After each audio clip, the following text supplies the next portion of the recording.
If you're wondering what concerns or worries often go through a caregiver's mind before they supervise a home rehabilitation program, then this video is going to be hugely beneficial for you.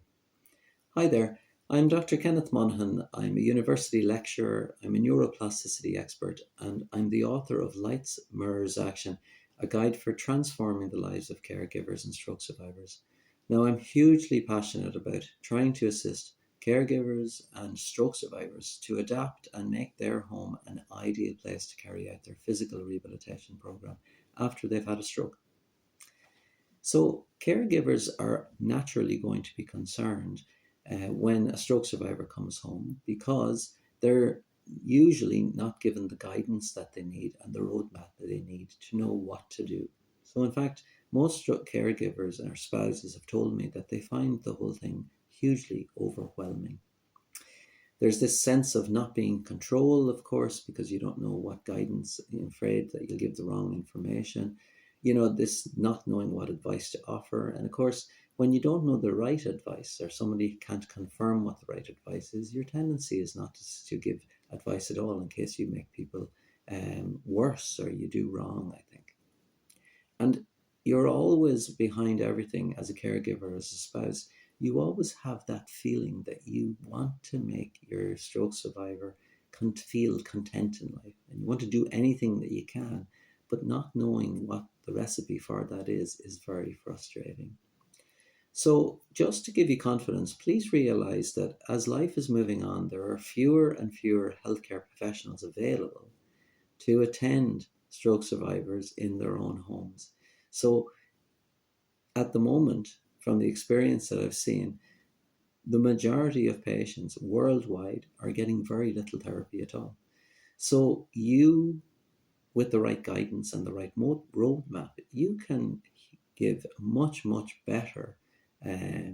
much better treatment and much better care to your stroke survivor just because you have certain qualities. So, what's so important to your stroke survivor is that somebody educates them about the different therapies and the different principles and concepts. For example, the idea that doing lots of repetitions of exercises is so important. Somebody needs to explain that to your stroke survivor and why that is the case. Somebody needs to explain to your stroke survivor what different innovative therapies can be used in the own home and give them an understanding of how they work and why they're likely to help them to improve. And somebody has to explain that information.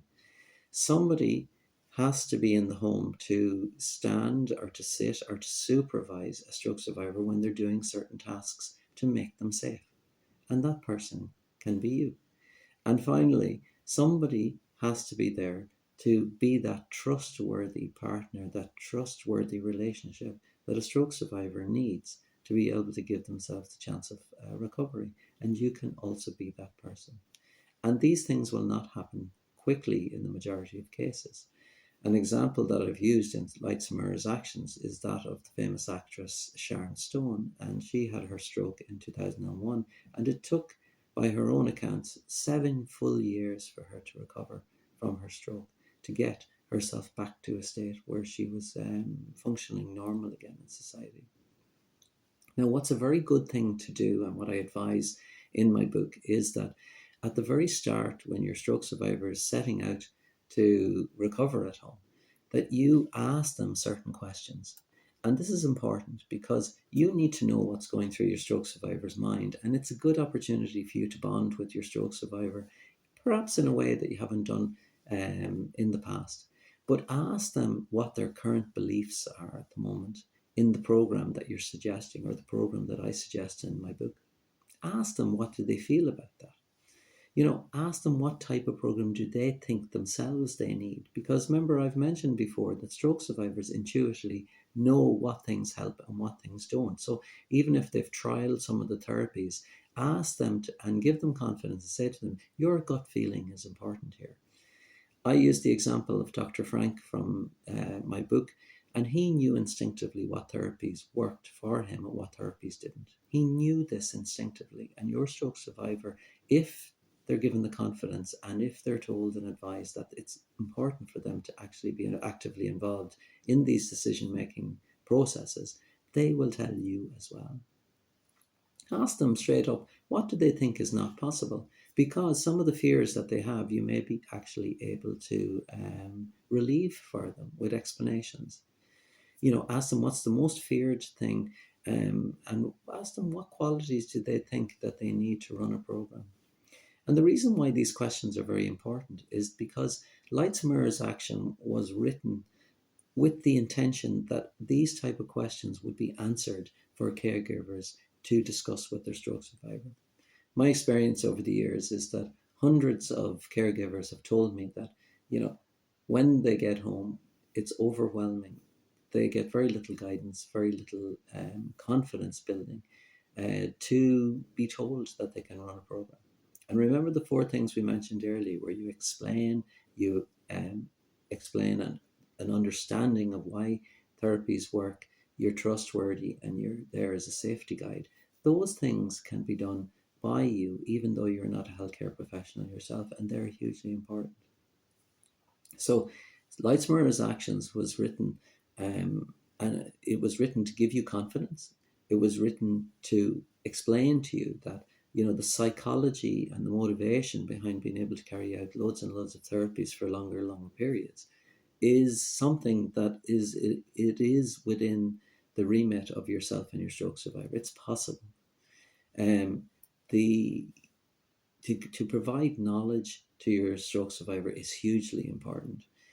Knowledge and understanding, we've mentioned.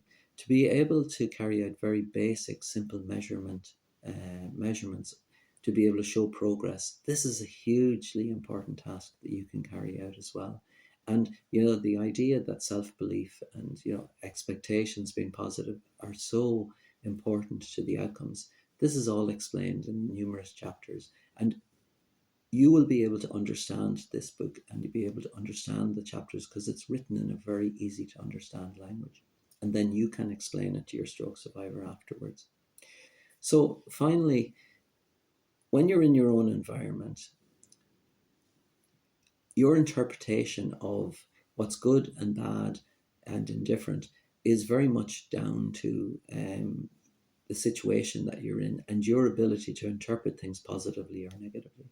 And if you want some more information about this topic, then Ralph Dobelli, in his brilliant book, talks to us about the brain's ability, or your ability, to interpret events. And he talks about what's called mental accounting, and your ability to improve your mental accounting of any situation. And this happens with your stroke survivor as well. So just realize that even though when your stroke survivors come home and they're a little bit down about being home, that mental accounting or that interpretation of that event coming home, that can be changed around and flipped to become a very positive one. And I've spoken about this in a previous video about the benefits of being in your home environment, and these can be explained to your stroke survivor. So if you want some more information about this whole area, about the worries that go through caregivers' minds when they're setting out to start a rehabilitation program, then please go to my website, www.lightsmirrorsaction.com. And there you'll find the resources, extra resources, worksheets, PDF documents, YouTube videos that will help you and will assist what we've spoken about here.